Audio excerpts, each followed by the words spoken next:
आइए चलते हैं अध्याय 1 की तरफ। Rich dad poor dad, Robert Kiyosaki के अनुसार।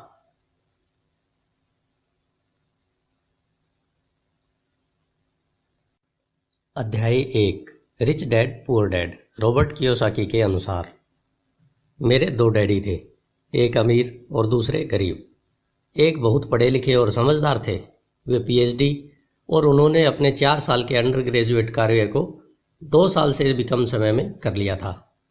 इसके बाद वे आगे पढ़ने के लिए Stanford university, university of Chicago तथा नॉर्थ वेस्टर्न यूनिवर्सिटी गए और यह सब उन्होंने पूरी तरह से स्कॉलरशिप के सहारे ही किया। मेरे दूसरे डैडी 8वीं से आगे नहीं पढ़े थे। दोनों ही अपने करियर में सफल थे।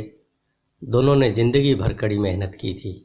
दोनों ने ही काफ़ी पैसा बनाया था, परंतु उनमें से एक तो पूरी ज़िंदगी के लिए परेशान होते रहे और दूसरे हवाई के सबसे अमीर व्यक्तियों में से एक बन गए।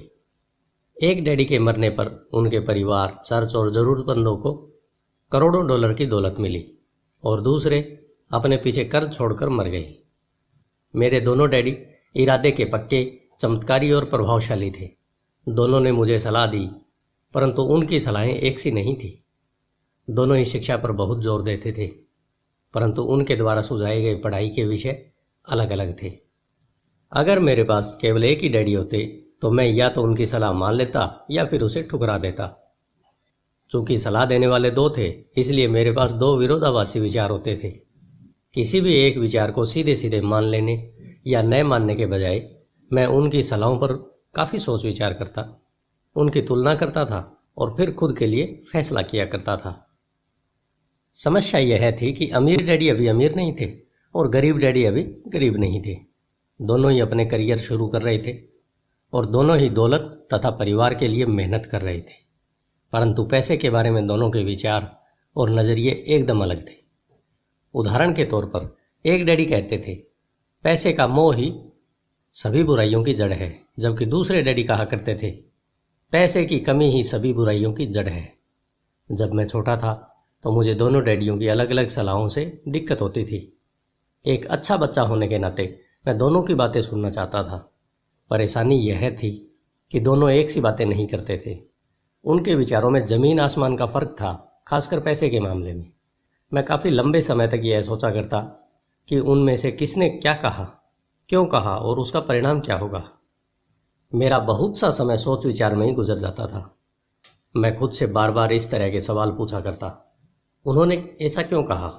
और फिर दूसरे डैडी के द्वारा कही हुई बातों के बारे में भी इसी तरह के सवाल पूछता। काश मैं यह बोल सकता, हाँ वे बिल्कुल सही हैं, मैं उनकी बातों से पूरी तरह सहमत हूँ, या यह कहकर मैं सीधे उनकी बात ठुकरा सकता था। बुढ़े को यह भी नहीं पता कि वह क्या कह रहा है। क्योंकि दोनों ही मुझे प्यार करते थे, इसलिए मुझे खुद के लिए सोचने पर मजबूर होना पड़ा। इस तरह सोचना मेरी आदत बन गई, जो आगे चलकर मेरे लिए बहुत फ़ायदेमंद साबित हुई। अगर मैं एक तरह से ही सोच पाता तो यह मेरे लिए इतना फ़ायदेमंद नहीं होता। धन दौलत का विषय स्कूल में नहीं बल्कि घर पर पढ़ाया जाता है। शायद इसीलिए अमीर लोग और ज़्यादा अमीर होते जाते हैं, जबकि गरीब और ज़्यादा गरीब होते जाते हैं और मध्यम वर्ग कर्ज में डूबा रहता है। हम में से ज़्यादातर लोग पैसे के बारे में अपने माता पिता से सीखते हैं। कोई गरीब माता पिता अपने बच्चों को पैसे के बारे में क्या सिखा सकता है? वह सिर्फ इतना ही कह सकता है, स्कूल जाओ और मेहनत से पढ़ो। हो सकता है वह बच्चा अच्छे नंबर से कॉलेज की पढ़ाई पूरी कर ले, फिर भी पैसे के मामले में उसकी मानसिकता और उसके सोचने का ढंग एक गरीब आदमी जैसा ही बना रहेगा। यह सब उसने तब सीखा था जब वह छोटा बच्चा था। धन का विषय स्कूलों में नहीं पढ़ाया जाता। स्कूलों में शैक्षणिक और व्यावसायिक निपुणताओं पर जोर दिया जाता है, न कि धन संबंधी निपुणता पर। इससे यह साफ हो जाता है कि जिन स्मार्ट बैंकर्स, डॉक्टर्स और अकाउंटेंट्स के स्कूल में अच्छे नंबर आते हैं, वे जिंदगी भर पैसे के लिए संघर्ष क्यों करते हैं। हमारे देश पर जो भारी कर्ज लदा हुआ है, वह काफ़ी हद तक उन उच्च शिक्षित राजनेताओं और सरकारी अधिकारियों के कारण है जो आर्थिक नीतियां बनाते हैं। और मज़े की बात यह है कि वे धन के बारे में बहुत कम जानते हैं। मैं अक्सर नई सदी में आने वाली समस्याओं के बारे में सोचता हूँ। तब क्या होगा जब हमारे पास ऐसे करोड़ों लोग होंगे जिन्हें आर्थिक और चिकित्सकीय मदद की ज़रूरत होगी। धन संबंधी मदद के लिए या तो वे अपने परिवारों पर या फिर सरकार पर निर्भर होंगे। क्या होगा जब मेडिकेयर और सोशल सिक्योरिटी के पास पैसा खत्म हो जाएगा? किस तरह कोई देश तरक्की कर पाएगा अगर पैसे के बारे में पढ़ाई की जिम्मेदारी माता पिता के ऊपर छोड़ दी जाएगी, जिनमें से ज़्यादातर गरीब हैं या गरीब होंगे। चूँकि मेरे पास दो प्रभावशाली डैडी थे, इसलिए मैंने दोनों से ही सीखा। मुझे दोनों की सलाह पर सोचना पड़ता था। इस तरह से सोचते सोचते मैंने यह भी जान लिया कि किसी व्यक्ति के विचार उसकी ज़िंदगी पर कितना ज़बरदस्त असर डाल सकते हैं। उदाहरण के तौर पर एक डैडी को यह कहने की आदत थी, मैं इसे नहीं खरीद सकता। दूसरे डैडी इन शब्दों के इस्तेमाल से चिढ़ते थे। वे जोर देकर कहा करते थे कि मुझे इसके बजाय यह कहना चाहिए, मैं इसे कैसे खरीद सकता हूँ। पहला वाक्य नकारात्मक है और दूसरा प्रश्नवाचक। एक में बात खत्म हो जाती है और दूसरे में आप सोचने के लिए मजबूर हो जाते हैं। मेरे जल्दी अमीर बनने वाले डैडी ने मुझे समझाया कि जब हम कहते हैं मैं इसे नहीं खरीद सकता, तो हमारा दिमाग काम करना बंद कर देता है। इसके बजाय जब हम यह सवाल पूछते हैं मैं इसे कैसे खरीद सकता हूँ, तो हमारा दिमाग काम करने लगता है। उनका यह मतलब नहीं था कि आपका जिस चीज़ पर दिल आ जाए उसे खरीद ही लें। वे लगभग दीवानगी की हद तक अपने दिमाग को कसरत करवाना चाहते थे और उनके ख्याल से दिमाग दुनिया का सबसे ताकतवर कंप्यूटर है। मेरा दिमाग हर रोज़ तेज़ होता जाता है क्योंकि मैं इसकी कसरत करता रहता हूँ। यह इतना तेज़ होता जाता है, मैं इसकी मदद से उतना ही ज़्यादा पैसा कमा सकता हूँ। उनका मानना था कि मैं इसे नहीं खरीद सकता कहना दिमाग की आलस्य की पहचान है। हालांकि दोनों ही डैडी अपने काम में कड़ी मेहनत करते थे, परंतु मैंने देखा कि पैसे के मामले में एक डैडी की आदत यह थी कि वे अपने दिमाग को सुला देते थे और दूसरे डैडी अपने दिमाग को लगातार कसरत करवाते रहते थे। इसका दीर्घकालीन नतीजा यह निकला कि एक डैडी आर्थिक रूप से बहुत अमीर होते चले गए, जबकि दूसरे डैडी लगातार कमज़ोर होते चले गए। इसे इस तरह से समझे कि एक व्यक्ति हर रोज़ कसरत करने के लिए जिम जाता है, जबकि दूसरा व्यक्ति अपने सोफे पर बैठकर टीवी देखता रहता है। शरीर की सही कसरत से आप ज़्यादा तंदुरुस्त हो सकते हैं और दिमाग की सही कसरत से आप ज़्यादा अमीर हो सकते हैं। आलस्य से स्वास्थ्य और धन दोनों का ही नुकसान होता है। मेरे दोनों डैडियों की विचारधारा में ज़मीन आसमान का फासला था। एक डैडी की सोच थी कि अमीरों को ज़्यादा टैक्स देना चाहिए ताकि बेचारे गरीबों को ज़्यादा फ़ायदा मिल सके, जबकि दूसरी डैडी सोचते थे टैक्स उन लोगों को सज़ा देता है जो उत्पादन करते हैं और उन लोगों को इनाम देता है जो उत्पादन नहीं करते। एक डैडी सिखाते थे मेहनत से पढ़ो ताकि तुम्हें किसी अच्छी कंपनी में नौकरी मिल जाए, जबकि दूसरे डैडी की सीख यह थी मेहनत से पढ़ो ताकि तुम्हें किसी अच्छी कंपनी को खरीदने का मौका मिल जाए। एक डैडी कहते थे मैं इसलिए अमीर नहीं हूँ क्योंकि मुझे बाल बच्चों को पालना पड़ता है। दूसरे डैडी कहते थे मुझे इसलिए अमीर बनना है क्योंकि मुझे बाल बच्चों को पालना है। एक डैडी डिनर की टेबल पर पैसे और बिजनेस के बारे में बात करते थे, परंतु दूसरे डैडी भोजन करते समय पैसे की बातें करने के लिए मना करते थे।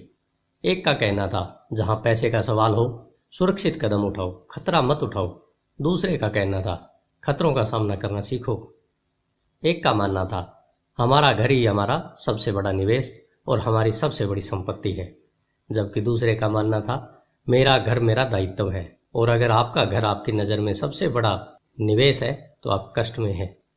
दोनों ही डैडी अपने बिल समय पर चुकाते थे, परंतु उनमें से एक सबसे पहले अपने बिल चुकाता था जबकि दूसरा सबसे आखिरी में। एक डैडी का यह मानना था कि कंपनी या सरकार को आपका ध्यान रखना चाहिए और आपकी ज़रूरतों को पूरा करना चाहिए। वे हमेशा तनख्वाह में बढ़ोतरी, रिटायरमेंट योजनाओं, मेडिकल लाभों, बीमारी की छुट्टी, छुट्टियों के दिनों और बाकी सुविधाओं के लिए चिंतित रहते थे। वे अपने दो चाचाओं से बहुत प्रभावित थे जो सेना में चले गए थे और 20 साल के सक्रिय जीवन के बाद उन्होंने अपने रिटायरमेंट और जीवन भर के लिए आराम का इंतजाम कर लिया था। वे मेडिकल लाभ के विचार को पसंद करते थे और सेना द्वारा अपने रिटायर्ड कर्मचारियों को दी जा रही सुविधाओं की भी तारीफ करते थे। उन्हें विश्वविद्यालय का टेन्योर सिस्टम भी काफ़ी पसंद था। कई बार नौकरी से आजीवन मिल रही सुरक्षा और नौकरी के लाभ नौकरी से ज़्यादा महत्वपूर्ण हो जाते हैं। वे अक्सर यह कहते थे मैंने सरकार के लिए बहुत मेहनत से काम किया है, इसलिए बदले में मुझे ये लाभ मिलने चाहिए। दूसरे डैडी पूरी तरह से आर्थिक स्वावलंबन में विश्वास करते थे। वे सुविधा भोगी मानसिकता के विरोधी थे। वे यह मानते थे कि इस तरह की मानसिकता लोगों को कमज़ोर और आर्थिक रूप से ज़रूरतमंद बनाती है। उनका दृढ़ विश्वास था कि आदमी को आर्थिक रूप से सक्षम होना चाहिए। एक डैडी कुछ डॉलर बचाने के लिए परेशान रहते, दूसरे डैडी एक के बाद एक निवेश करते रहते। एक डैडी ने मुझे बताया कि अच्छी नौकरी तलाशने के लिए अच्छा बायोडाटा कैसे लिखा जाए। दूसरे ने मुझे यह सिखाया कि कैसे मजबूत व्यावसायिक और वित्तीय योजनाएं लिखी जाएं जिससे मैं नौकरियां दे सकूं। दो प्रभावशाली डैडियों के साथ रहने के कारण मुझे यह विश्लेषण करने का मौका मिला कि उनके विचारों का उनके जीवन पर कितना असर हो रहा है। मैंने पाया कि दरअसल लोग अपने विचारों से ही अपने जीवन को दिशा देते हैं।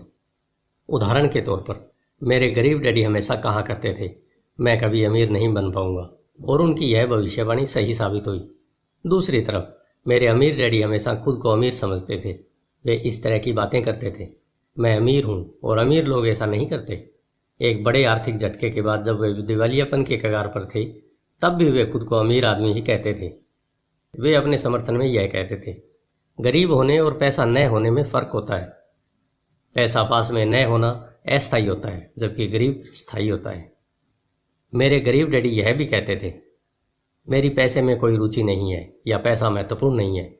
मेरे अमीर डैडी हमेशा कहते थे, पैसों में बहुत ताकत है।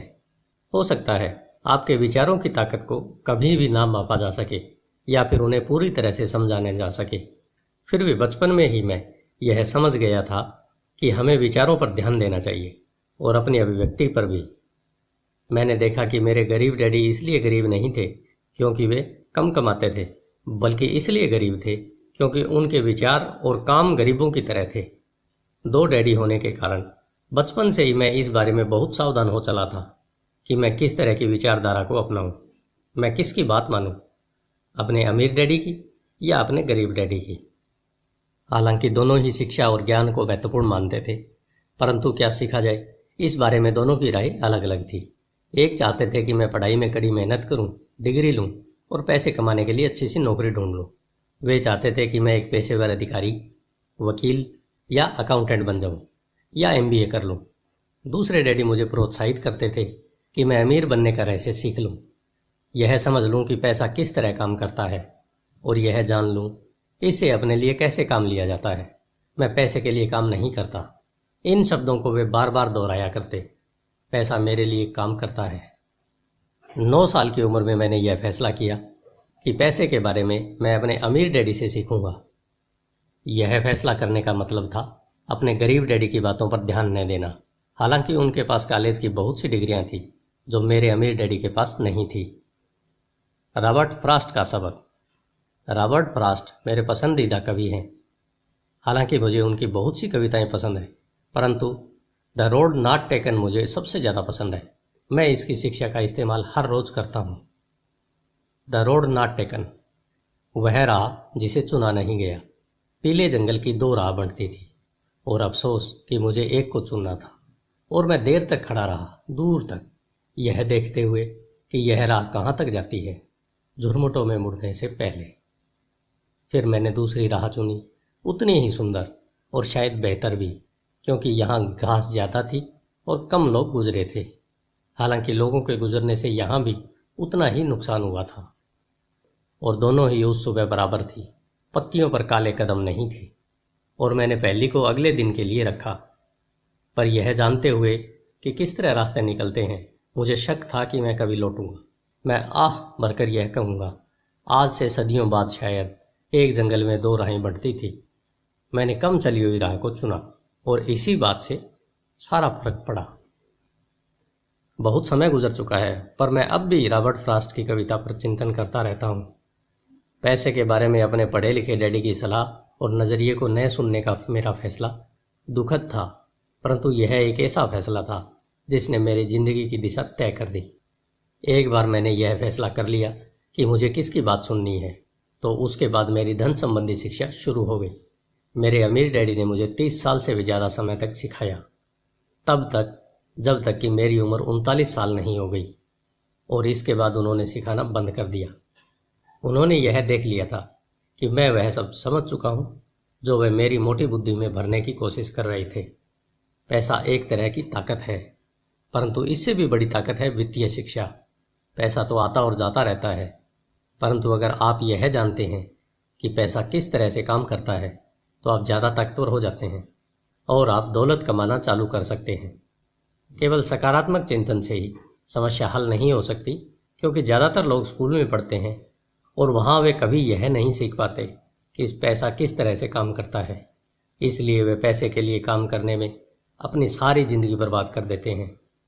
मेरी शिक्षा जब शुरू हुई थी तब मैं केवल 9 साल का था, और इसी कारण मेरे अमीर डैडी ने मुझे जो पढ़ाया वे बहुत आसान थे, और सारी बातों को छोड़कर विचार किया जाए तो उन्होंने मुझे 30 साल तक कुल 6 महत्वपूर्ण पाठ पढ़ाए।